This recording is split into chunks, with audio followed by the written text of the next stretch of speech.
Lyca production Subaskaran வழங்கும் உலகநாயகன் கமலஹாசனின் நடிப்பில் Indian 2 July 12 முதல் திரையரங்குகளில். எல்லாமே நல்லா இருக்கும், எல்லாருக்கும் பிடிக்கும். The சென்னை சில்க்ஸின் தரமான ஆடி, பெருமை மிக ஆடி.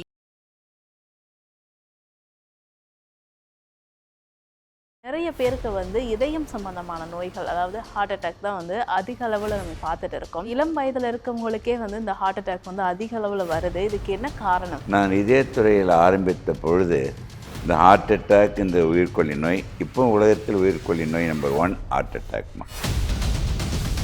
நேர்கள் அனைவரும் அதை கேட்கும்போது நீங்கள் எந்த ஸ்கேலில் இருக்கீங்க, நீ எதில் இருக்க பிரியா? இப்போ 0லேருந்து 10 இதில் இருக்க. நீ நான் 10ல் தான் சார். 10ல் இருக்க. நீ 10 என்று சொல்லும்பொழுது பிரியா, ஸோ நீ டென்ஷனாக இருக்கிறேன்னு சொன்னால வழிய நிறைய பேர் கேட்பேன் மீட்டிங்கில். ஒவ்வொருத்தரும் 4ல் இருக்க, 3ல் இருக்க, 5ல் இருக்கிறேன்.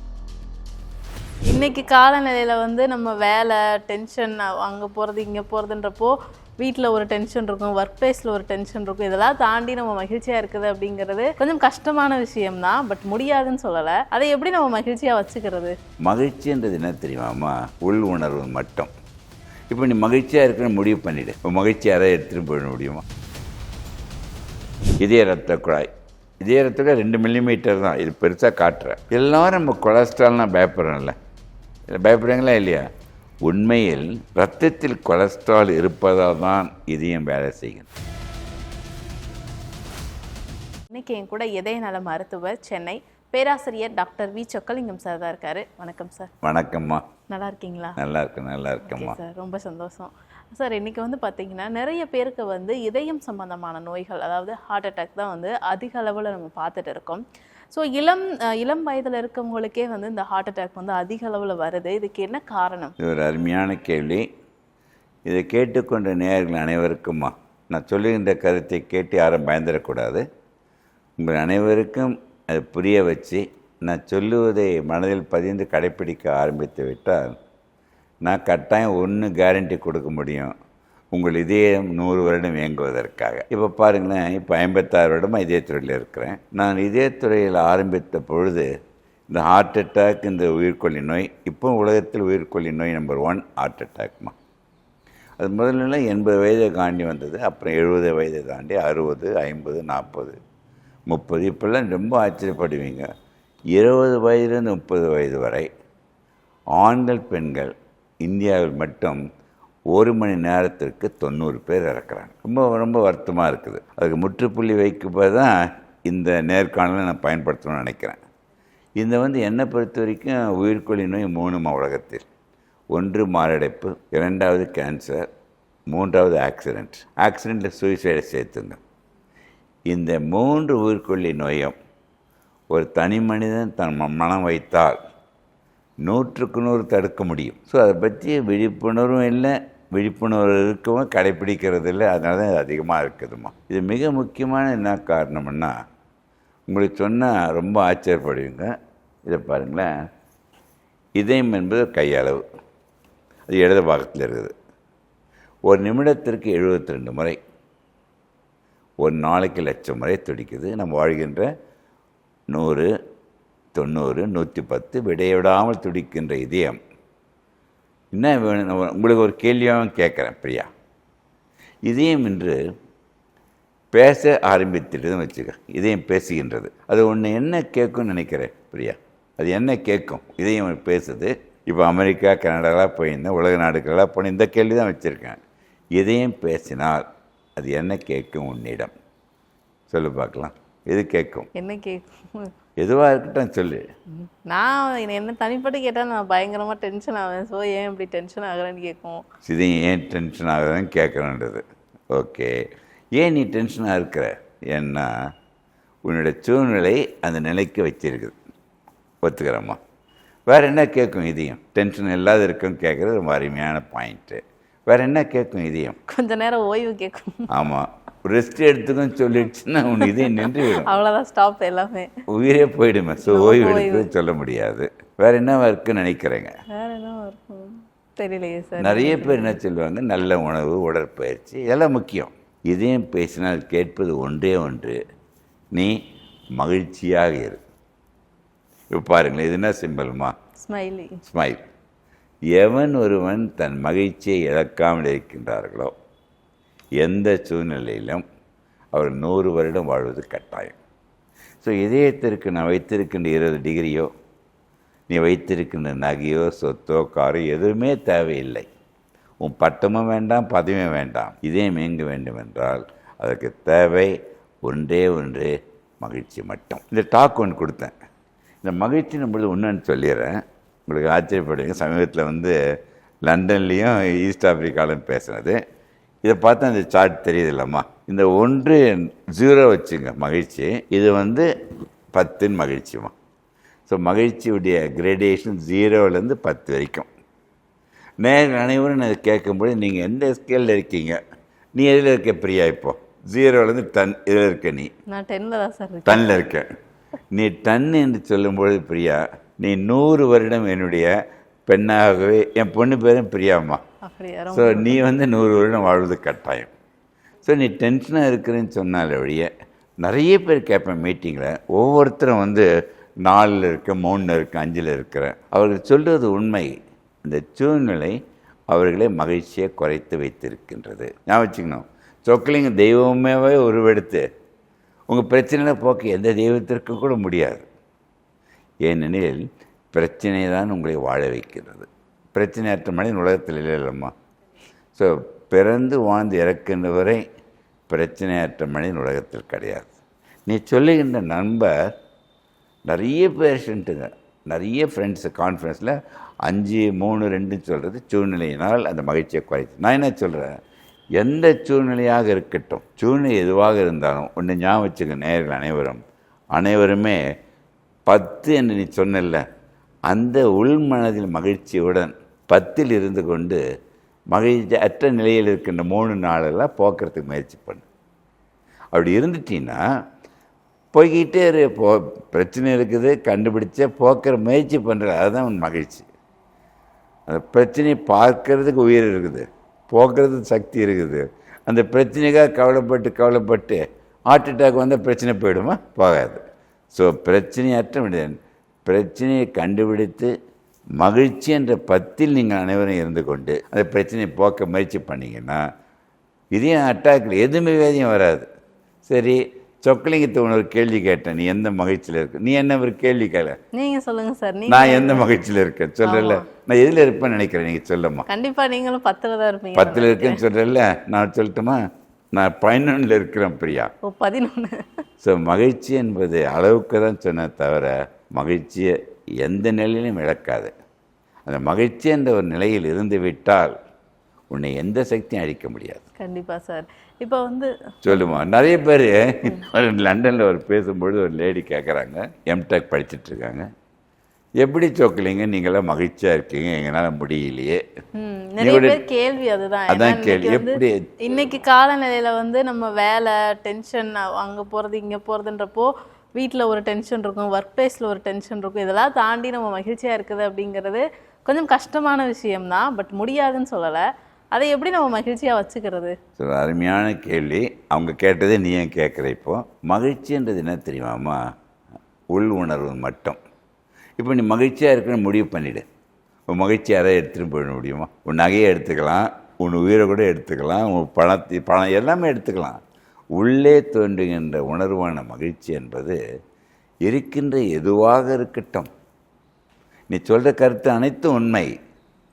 அது மனிதன் வாழ்நாளில் பார்க்கின்ற நிகழ்வுகள் தவிர பிரச்சனையை கொடுக்கும், சந்தோஷத்தை கொடுக்கும், மகிழ்ச்சி இல்லாத போயிடும். பட் எதுவாக இருந்தாலும் உள்மனதில் மகிழ்ச்சி என்ற உணர்வை நீ இழக்கக்கூடாது. ஞாபகம் டிக்டம். அது இழந்தால் உன்னையே இழக்க போகிற. ஸோ ஒரே ஒரு ஆப்ஷன்மா, நீ மகிழ்ச்சியாக இருந்தால் உயிரோட இருக்க போகிற, மகிழ்ச்சியை இழந்தால் நீ இறக்கப் போகின்றான். இதுதான் லைன். ஸோ இறக்கணும்னு முடிவு பண்ண மகிழ்ச்சியாட்டு இறந்துடலாம், மகிழ்ச்சியோடு நீ வாழ முடியும். So options only 2. ஸோ அது நான் மைண்டை உன் மன உணர்வுகளை உள்மனதில் போய் தியானத்துலேயோ ப்ரேயர்லையோ ஏதோ ஒரு போய் இன்னிலேருந்து சொக்கலிங்க சொல்கிறது மகிழ்ச்சியாக இருக்கணும்னு முடிவு பண்ணிட்டு எந்த சக்தியும் அழிக்க முடியாது. ஏன் சொல்கிறேன்னா, மகிழ்ச்சி எப்போ தெரியுமா வரணும்னா, மன அமைதியாக இருக்கும்போது தான் மகிழ்ச்சியாக இருக்கும். நான் மனம் அமைதியாக இல்லை மகிழ்ச்சி வர முடியாது. ஸோ மகிழ்ச்சிக்கு மூல காரணம் அமைதி, அமைதிக்கு மூல காரணம் தன்னை அறிந்த நிலையில் இருக்க வேண்டும். நான் வச்சிருக்க 20 டிகிரி அறிவு இல்லைம்மா பிரியா. அறிவு என்பது அல்டிமேட் என்ன தெரியுமா? தன்னை அறிவது தான் அறிவு. ஏன்னா அறிஞ்சிட்டேன் வச்சுக்க, யாருன்னு சொக்கலிங்க. இதுவரை சொக்கலிங்க எவன் ஒருவனையும் என்னை விட உயர்ந்தவன் நினைக்க மாட்டேன். உடனே திமிர் பிடிச்சும் ஆணவம் ஆங்காரம் நினச்சிடாது. இதே சொக்கலிங்கம் 840 கோடி ஜனத்தொகையில் இருக்காங்களே உலகத்தில், எவர் ஒருவரையும் என்னை விட தாழ்ந்தவன் நினைக்காமல் வாழ்ந்து கொண்டிருக்கின்றன. அனைவரும் சமம். அந்த நிலைக்கு வந்துடணுமா? ஸோ தன்னை அறிந்து அமைதி, மகிழ்ச்சி. இன்னொரு இடத்துல கேட்குறாங்க, இவ்வளோ தூரம் சொல்லிட்டீங்களே சொக்கலிங்கம், ஒரு ஸ்மால் டிப் மாதிரி கொடுங்க. டிப்ஸ் எல்லாம் கிடையாது, நீ சிரிச்சிட்டு கேட்டால் அதான் மகிழ்ச்சி. மகிழ்ச்சின்னு உணர்வு தானம்மா. அந்த மகிழ்ச்சி வேணும்னு என்ன தெரியுமா அப்படின்னம்மா? கொடுப்பதில் தான் மகிழ்ச்சி. என்னோட அறிவாக, நேரமாக, உழைப்பாக, பணமாக கொடுக்கின்ற இடத்தில் இருந்து கொண்டே இருந்தால் மகிழ்ச்சி குறையாது. கண்டிப்பாக நீ வாங்குகிற இடத்துல போனால் மகிழ்ச்சி போயிடும். அதை விட மிக மகிழ்ச்சி எதுன்னு நினைக்கிறேம்மா? கொடுப்பதில் மகிழ்ச்சி. அதை விட மிக மிக மகிழ்ச்சின்னு நினைக்கிறேன் பிரியா. கொடுத்து இன்னொருத்தவங்க சந்தோஷப்படுத்துறது அது பார்க்கும்போது மகிழ்ச்சி. அதை விட எது தெரியுமா மகிழ்ச்சி? விட்டு கொடுப்பதில் மிக்க மகிழ்ச்சியுமா. விட்டு கொடுக்கின்ற அந்த மனப்பக்கம் இல்லாதனால தான் கணவன் மனைவி, உறவுகள், சுற்றங்கள், நாடுகள் எல்லாம் அழிஞ்சிட்டு இருக்குது. ஸோ மகிழ்ச்சி என்பது கொடுப்பதில், அதை விட மிக மகிழ்ச்சி விட்டு கொடுப்பதில். ஸோ அதுக்கு என்ன முக்கியமான ஒன்று இருக்குதுமா. இப்போ கோவிலில் கோடான கோடி பேர் இறந்துட்டாங்க, வேலை போயிடுச்சு, பணம் இழப்பு போயிடுச்சு. நான் சொல்கிறேன், அமைதியாக இருக்க வேண்டும் என்றால் 3 நிலை நீங்கள் தெரிஞ்சுக்கணும். மாற்ற முடியாது என்று ஒன்று இருந்தால் அதை ஏற்றுக்கொள் மனதார. மாற்ற முடியும் என்று நினைத்தால் மாற்றுகின்ற முயற்சி செய்து கொண்டே இருக்க வேண்டுகின்ற அந்த வலிமை பெற வேண்டும். இது ரெண்டும் பாகுபடுத்தி அறிவது தான் ஞானம், பகுத்தறிவும். அந்த அறிவோடு வந்துட்டால் எந்த மனிதருக்கும் எதுவுமே இழப்பு கிடையாது வாழ்நாளில். ஒருவனுக்கு இழப்பு என்றது தன் உயிர் தன்னை விட்டு பிரிவது தான் இழப்பு. கண்டிப்பாக சார். ஸோ விலைமதிக்க முடியாத உயிரை உன் உடலில் இயங்க வைக்க வேண்டும் என்றால், அதான் உயிர் உடல் இயங்க 3 ஊக்கள் சொன்னோமா. அந்த 3 ஊக்கள் சொன்ன நீ கூடவே சொல்கிறியா? கண்டிப்பாக சார். இந்த 3 ஊக்கள் என்னென்னா உணர்வு, உணவு, உடற்பயிற்சி. இந்த 3 ஊக்களை, இதை 3 ஊக்களை 56 வருடமாக உலகம் மொத்தமே 3 மந்திரங்களாக சொல்லிக் கொண்டிருக்கின்றேன். இந்த 3 மந்திரங்களை எவன் ஒருவன் கடைப்பிடிக்க ஆரம்பித்தார்களோ, அப்படி ஆரம்பித்து விட்டால் சொக்கலிங்கத்துக்கு வேலை போயிடும், எல்லா டாக்டருக்கும் வேலை போயிடும், எல்லா மருத்துவமனைகளும் மருத்துவக் கல்லூரிகளும் மூடிவிடலாம். அது 3 மந்திரம் சொல்கிறேன். இன்ட்ரெஸ்டாக கேட்கறது சொல்லட்டுமா? நீயும் கூடவே சொல்லணும் சத்தம் போட்டு. கண்டிப்பாக. 3 மந்திரங்கள். எண்ணுகின்ற எண்ணம் சீராக, எண்ணுகின்ற எண்ணம் சீராக, உண்ணுகின்ற உணவு சீராக, உண்ணுகின்ற உணவு சீராக, சீரான உடற்பயிற்சி. சீரான உடற்பயிற்சி. இந்த 3 தாரக மந்திரங்களை எவர் வைத்துக் கொள்கிறார்களோ, இதே மட்டும் இல்லை, நான் இதே நிமிடம் இதயம் காக்கன்னு சொல்லலாம், உடம்பில் உள்ள எல்லா உறுப்புகளும் காக்கப்படும். கண்டிப்பாக சார். வியாதி வந்துடுச்சுன்னு வச்சுங்க, இன்னிலேருந்து 3 மந்திரங்கள் கடைப்பிடிங்க, வியாதி அற்ற நிலையில் நம்ம போயிடலாமா. அது ஞாபகம் வச்சுக்க. நான் சொன்னதெல்லாம் உங்கள் கேள்விக்கு இப்போ தான் ஆன்சரே வரப்போகிறேன். சொல்லட்டுமா? ஏன் இளம் வயதில் ஹார்ட் அட்டாக் வரும்? 20, 25, 30 வயதில் ஏற்பட்டு தெரியுமா? பெண்களுக்கு கூட மாதவிடாய் மென்சஸ் இருக்கும் பொழுதே, மாதவிடாய் இருக்கும் பொழுதே ஹார்ட் அட்டாக் வர்றது. மிஞ்சில் எப்படி தெரியுமாம்மா? அந்த ஈஸ்ட்ரேன் என்ற ஹார்மோன் இருக்கின்ற வரை மாரடைப்பு வராது. இப்போ என்ன பண்ணிட்டாங்க, 40 மினோபாஸ் வந்து அவங்களுக்கு ஆண்கள் மாதிரி வந்தது. இப்போ பெண்களும் வந்து ஆண்கள் மாதிரி போட்டி போட்டு வாழ்க்கை தரத்தை உயர்த்தணும்னு சொல்லி அவங்களும் அந்த ஈஸ்ட்ரனுடைய எஃபெக்ட் போய் 25, 28 பெண்களுக்கும் மாரடைப்பு வருது. யாரும் பயமுறுத்த விரும்புகிற மாதிரி சொன்ன மாதிரி என் கருத்தை புரிஞ்சுக்கிட்டால் போதும். இது முக்கியமான கருத்து சொல்கிறேன். நீங்கள் கேட்ட கேள்விக்கு இதை உன்னிப்பாக அனைவரும் கவனிச்சிக்கணும்மா. இதை பாருங்களேன். இதாம்மா இதய ரத்த குழாய். இதய ரத்த குழாய் 2 மில்லிமீட்டர் தான். இது பெருசாக காட்டுறேன். எல்லோரும் நம்ம கொலஸ்ட்ரால்னால் பயப்படுறோம்ல, பயப்படுறீங்களா இல்லையா? உண்மையில் ரத்தத்தில் கொலஸ்ட்ரால் இருப்பதால் தான் இதயம் வேலை செய்கின்றது. இதே ரத்தத்தில் இருக்க கொலஸ்ட்ரால் எடுத்துன்னு வச்சுக்கோ, இதயம் நின்றுடும், மூளை நின்றுடும், எல்லாமே போயிடும். ஸோ ரத்தத்தில் கொலஸ்ட்ரால் இருந்து கொண்டு எல்லா உறுப்புகளையும் காப்பாற்றி கொண்டிருக்கிறது. எப்போ தெரியுமா? நீ மகிழ்ச்சியாக இருக்கின்ற வரை அந்த கொலஸ்ட்ரால் ரத்தத்தில் மட்டும் இருக்கும். இப்போயே இந்த இளம் வயதில் வருது, யங்ஸ்டர்ஸில் வருதுன்னு சொல்கிற மாதிரி யாரும் பயமுறுத்துகிற ப்ளீஸ் அண்டர்ஸ்டாண்ட். இதை புரிஞ்சுக்கிட்டா போதும். இந்த கொலஸ்ட்ரால் தான் நீ மகிழ்ச்சியை இழக்கிறம்மா. ஏதோ ஒரு டென்ஷனு, கோபம், வருத்தம், போட்டி, ஏதாவது ஒரு நெகட்டிவ். மகிழ்ச்சியாக இருக்கும்போது என்டார்ஃபின் ஹார்மோன்ஸ் சுரக்குதுமா. அது ரத்தத்தில் வச்சுருக்கும் கொலஸ்ட்ரால் 100 வருடம் ஆகலாம். மகிழ்ச்சியை இழக்கும் பொழுது அட்ரினலின் ஒரு ஹார்மோன், கார்டிசால் ஒரு ஹார்மோன், ரெண்டும் அதிகமாக சுமந்துடும் டென்ஷன் ஆகும் பொழுது. அது ஸ்மோக் பண்ணால் நிக்கோட்டின் இன்னும் வேகமாக சுரக்கும். இதை 3 வரும்போது என்ன எதிர்பாருங்க, உன்னிப்பாக கவனிங்க.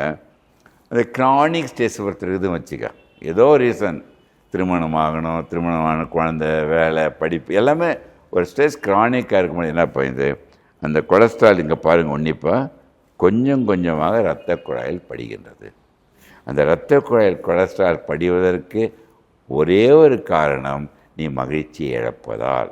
எப்போ அக்யூட்டாக மகிழ்ச்சி இழக்கிற ஸ்ட்ரெஸ் ஆகுதுன்னு வச்சுக்கோ, இது படிக்கிறதுக்கு குறைஞ்சி 15 வருஷம் 20 வருஷம் ஆகும். அப்போ எப்படி 25 வயசில் ஹார்ட் அட்டாக் வருதுன்னா, முக்கியமானு வச்சுக்க பிரியா, ஒரு அக்யூட் ஸ்ட்ரெஸ்மா, ஏதோ ஒரு ரீசன்.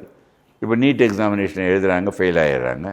100 மார்க் வாங்கினா 1 மார்க்கு கம்மி, 99 வாங்குறாங்க.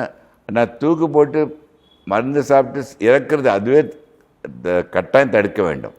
சூசைடுன்றது கட்டாயம் மனிதர்களுடைய அறியாமையால் செய்வது, கட்டாயம் செய்யக்கூடாது. நான் சொன்ன அவங்கள மாறிடுவாங்க.